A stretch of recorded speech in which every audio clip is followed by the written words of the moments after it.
collaboration between these three artists.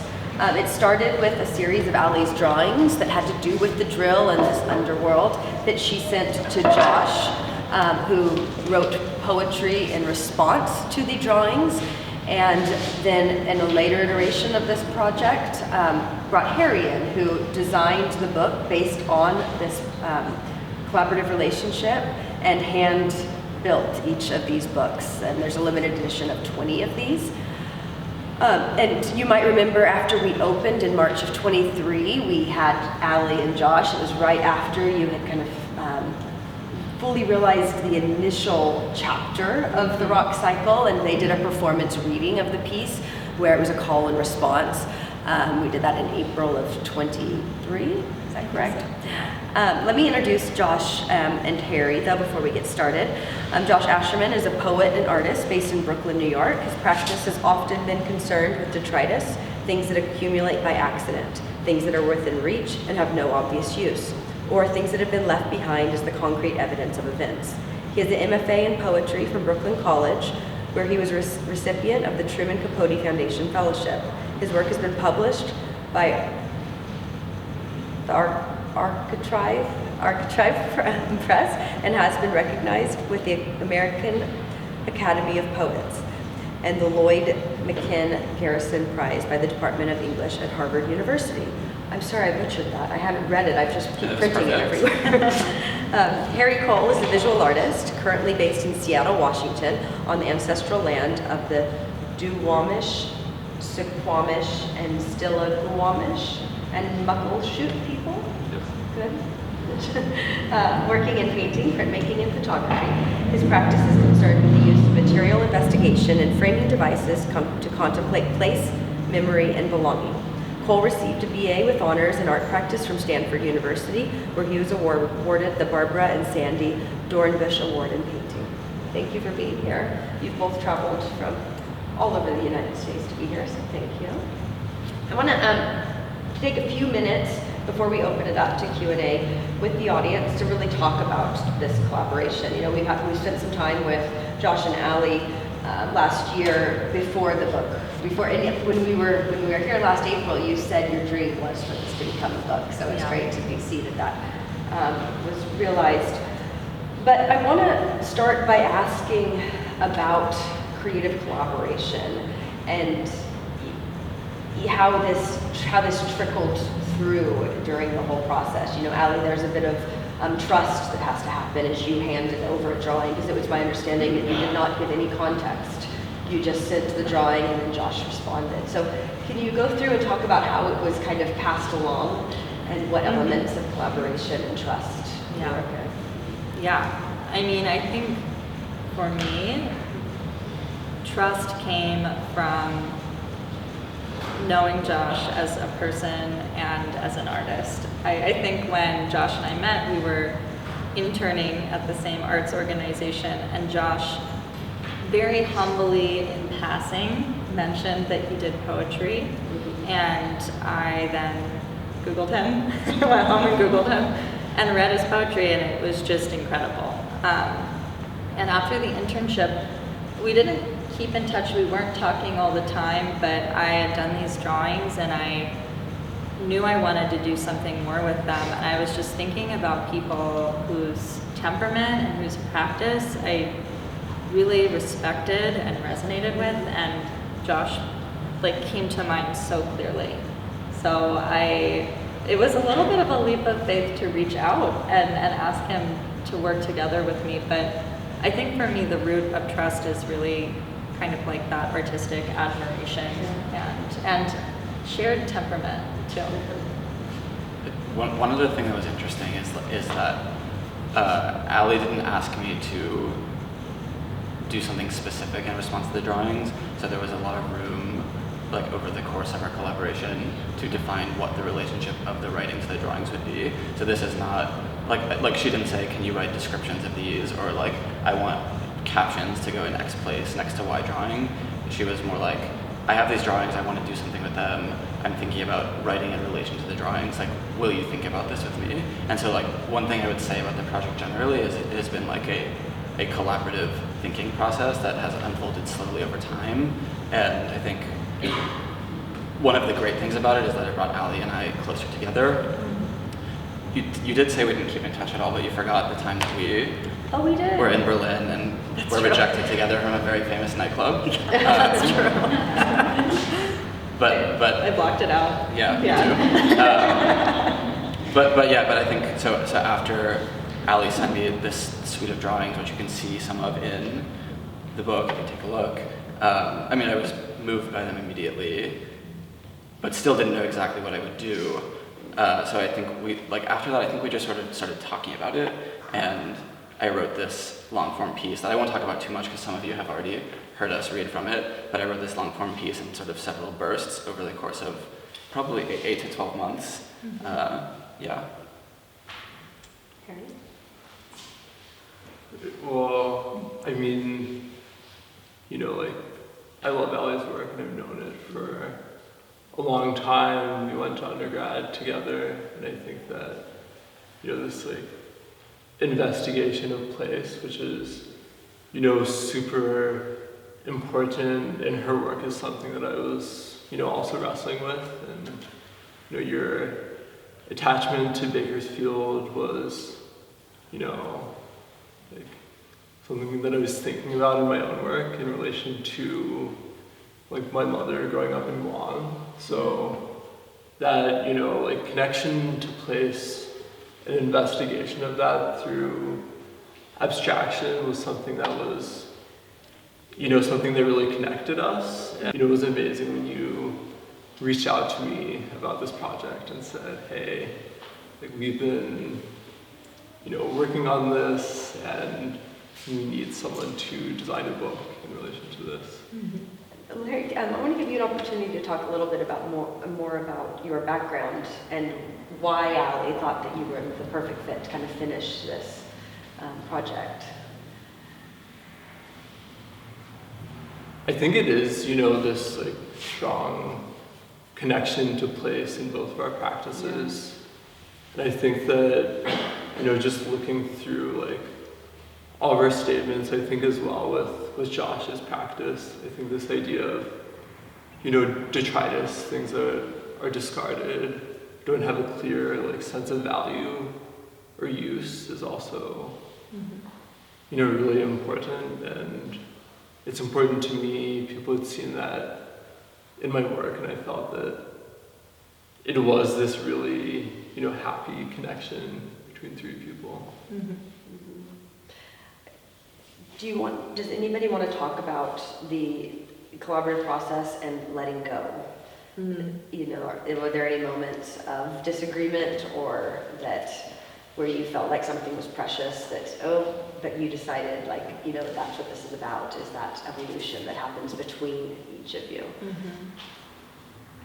When we were gathered this morning, sort of thinking about what we wanted to say, we were racking our brains to come up with moments of disagreement and came up with nothing. So disagreement, no, truly.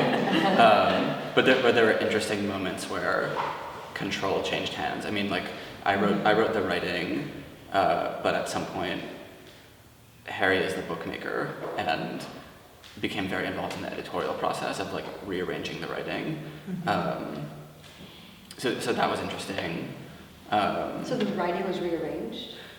Variously, yeah. Interesting, okay. Yeah, so if we have time, I'll do a short reading from it later, and what I'll read from is the original long-form text, but it won't be recognizable if you hear that and then look at the book, because the book has fragments of the original text in a different order, and I think Harry brought knowledge of the bookmaking process to bear on the arrangement of the text. So that was something for me, and I think because of the trust element, it wasn't difficult at all to relinquish control. I mean, one thing that's interesting that I forgot to say is that I didn't know Harry, but when Ali told me she knew someone who she trusted to do this, I was right away that'll be great. Yeah. So. Harry, can you talk about whenever you first were brought into the project, and then, so your introduction to the rock cycle in its past form, to then constructing the book? Definitely. So, when Ali and Josh sent the manuscript, I think it was really interesting to see the quotations that were also part of this project. So, the project is composed of the poetry, the drawings, and they, also share these quotes that like were really inspirational to me, and I felt that the people that they were quoting from were people who I had a really personal connection with. Like Frank Bedard was from Bakersfield, was like one of my favorite poets in high school, so that was a really big connection. Reed Morton, who I think has a really interesting consideration of craft, was really big to me. So I think that, that was an amazing entry point into the project. And I think that I think we had been using this phrase, this quiet movement of thought, which is, I think similar to all of our temperaments as artists, allowed us to really slow down as we were creating this work. And, I think Josh is talking about the role of editing in this project, and I think that because we were able to really slow down and make make a lot of decisions over the span of many months, I think really allowed me to ask a lot of questions to get to the core of this project. I think, we got through a lot of different stages where there was the choice to leave a quote in or take something out. And I think that, these small nuances really helped me, understand the core of what they were trying to say.